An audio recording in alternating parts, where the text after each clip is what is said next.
السلام علیکم ناظرین، you're watching To The Point with منصور علی خان۔ ناظرین، پاناما کا ہنگامہ سپریم کورٹ میں جا پہنچا ہے۔ پہلے لگ رہا تھا کہ T20 میچ ہوگا، لیکن اب اس طرح لگ رہا ہے کہ ٹیسٹ میچ ہوگا۔ اب تک جتنے دن کا کھیل بھی ہو چکا ہے، ہر روز یہی لگتا رہا کہ پاکستان تحریک انصاف کی بیٹنگ لائن لڑکھڑا چکی ہے، اور آج بالآخر یہ خبر آئی کہ حامد خان صاحب نے بھی الوداع کہہ دیا اور ٹیم سے دور ہو گئے۔ اب کئی نئے نام سامنے آ رہے ہیں، جس میں بابر اعوان صاحب کا نام بھی شامل ہے اور کئی ایسے نام ہیں، لیکن ایک ایسا سینئر ایک رہنما ہے اور قانون دان ہے جن کا نام بار بار کئی دنوں سے لیا جا رہا تھا کہ انہیں کیوں نہیں انگیج کیا جا رہا۔ وہ نام ہے اعتزاز احسن صاحب کا، اور انہی کو آج ہم نے اپنے اسٹوڈیو میں دعوت دی۔ اعتزاز صاحب، تھینک یو ویری مچ، بہت شکریہ، آپ تشریف لے کر آئے۔ بڑے دنوں سے نام لیا جا رہا تھا آپ کا بار بار۔ آپ آبزرو بھی کر رہے ہوں گے کہ پاناما لیکس کے حوالے سے یہ جو کیس چل رہا ہے سپریم کورٹ کے اندر، آپ سیٹسفائیڈ تھے؟ آپ دیکھ رہے تھے جو کچھ ہو رہا ہے، یا حامد خان صاحب کے ساتھ کچھ زیادتی ہو رہی ہے، کچھ زیادہ بلا وجہ تنقید کا انہیں نشانہ بنایا جا رہا ہے؟ نہیں، حامد کے ساتھ بالکل زیادتی ہوئی ہے، اس میں کوئی شک نہیں ہے۔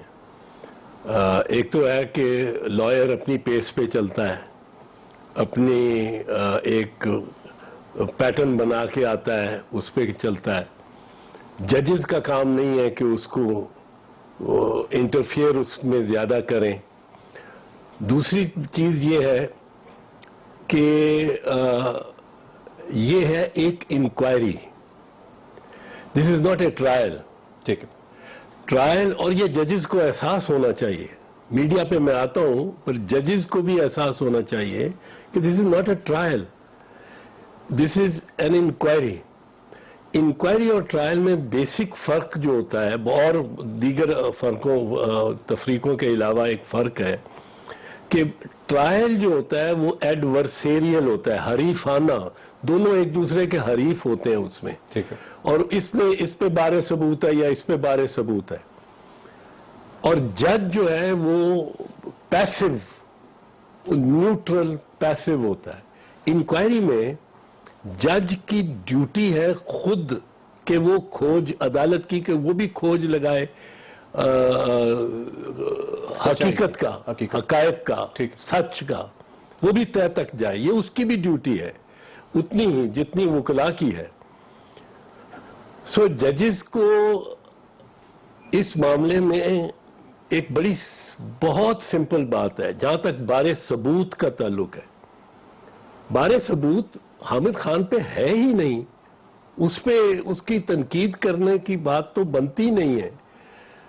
بارے ثبوت جب حسن حسین نواز شریف اور میاں محمد نواز شریف نے تسلیم کر لیا کہ ایون فیلڈ ہاؤس کی پراپرٹیز ہماری ہیں، یہ اصل دشوار مرحلہ ہوتا ہے پروسیکیوشن کے لیے ثابت کرنا، یا مخالف فریق کے لیے ثابت کرنا کہ یہ پراپرٹی جو کہ پردوں کے پیچھے چھپی ہوئی ہے، اکیوز کی، الزام علیہ کی ہے یا نہیں، وہ انہوں نے تسلیم کر لیا۔ ٹھیک، کس کے مشورے پہ کیا ہے میں نہیں جانتا ہوں، جس نے بھی مشورہ دیا ہے اس کو کوس رہے ہوں گے میاں صاحب۔ ججز کا رخ حامد خان کی طرف ہونا ہی نہیں چاہیے، ان کی توپیں اس طرف چل رہی ہیں کہ آپ نے یہ نہیں فائل کیا، آپ نے یہ نہیں کیا۔ ججز کو اس کیس میں سمپلی میاں محمد نواز شریف، حسین نواز شریف، مریم نواز شریف، چودھری نثار علی، اور اگر وہ ریلائی واقعتاً کرتے ہیں اس قطری شہزادے کے ایفیڈیوٹ پہ اور طارق شفیع کے ایفیڈیوٹ پہ، ان 6 لوگوں کو عدالت میں بلانا چاہیے۔ 5 دن میں یہ سارا معاملہ تصفیہ اس کا ہو سکتا ہے، ان کو عدالت میں بلا کے اور ان سے دریافت کریں۔ ایک چھوٹا سا کویشچن ہے صاحب، یہ سب کچھ جو کچھ آپ فرما رہے ہیں کہ کورٹ کو اس طرح کرنا چاہیے یا بینچ کو یہ رخ لینا چاہیے، یا آئی ایم شیور یہ حامد خان صاحب ایک ایکسپیرینس لائر ہیں، انہوں نے بھی یہ ٹرائی کیا ہوگا، لیکن اس کے باوجود اگر بینچ یہ سوال کر رہا ہے اور بینچ آپ سے، یعنی کہ حامد خان صاحب سے یہ کہتا ہے کہ نہیں جناب شواہد آپ نے دینے ہیں، پروف آپ دیجئے، اور جو وہ شواہد دے رہے ہیں جس میں اسد کھرل صاحب کی ایک کتاب بھی شامل ہے، جس میں باقی بھی ڈاکیومنٹس اس میں شامل ہیں، تو یعنی کہ ججز نے کم از کم بینچ نے یہ فیصلہ تو کر لیا کہ اس سلسلے میں جو بھی لائر پاکستان تحریک انصاف کا ہوگا وہی شواہد دے گا، اور یہ بالکل غلط فیصلہ ہے۔ اگر یہ فیصلہ انہوں نے کر لیا، اگر اس طرح ہوتا، آپ ان کے لائر ہوتا، میں تو کوئی یہ ڈاکومنٹس جو 600-700